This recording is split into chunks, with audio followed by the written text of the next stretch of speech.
when we think about where we were at the beginning of the pandemic, we didn't have enough PPE for healthcare workers.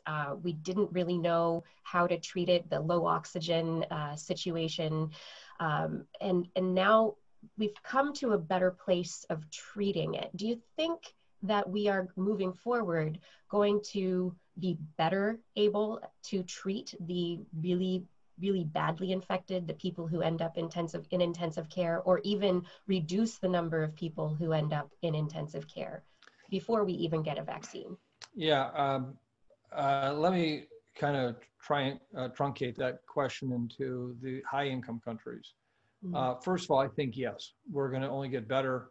We are continuing to see improvement in when you put people on mechanical ventilation, when you don't, how you monitor immunosuppression, whether that's a favorable or unfavorable approach, any number of things like that we're doing a much better job with. And again, I salute the intensive care medicine doctors and nurses, support teams for what they've done. I mean, talk about being in a war. They've been there. Most people don't realize, but in the United States, over 1,000 healthcare workers have died from COVID-19 infection. Not all of those acquired on the job, but many were. And I can't say enough incredible compliments about what they've done. So I think we'll continue to see care get better. We have not yet had a knockout, oh my God, isn't that an amazing drug finding yet? We're still, remdesivir is at best marginally helpful, plasma marginally helpful, it looks like. Probably steroids may have more impact than any of those. And so we're still trying to do better there, but a lot of other parts of the medical approach have improved.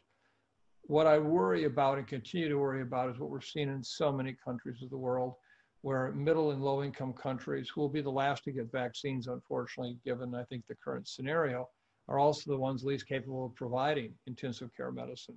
And so for the billions of people in those countries, the future outlook is not good. It's not good at all.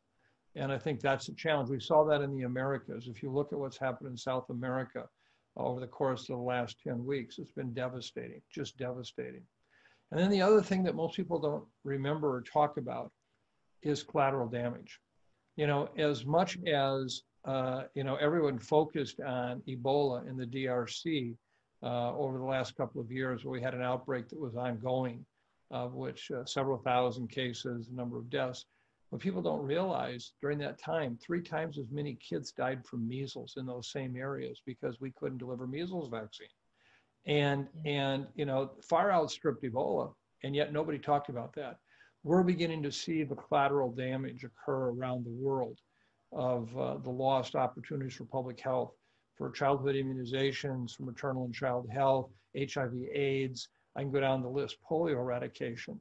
And so I think one of the yet unrecognized costs of this pandemic in terms of life and quality of life is well beyond that of just COVID-19 itself. It's also the issue of all the other public health challenges that are really in trouble right now.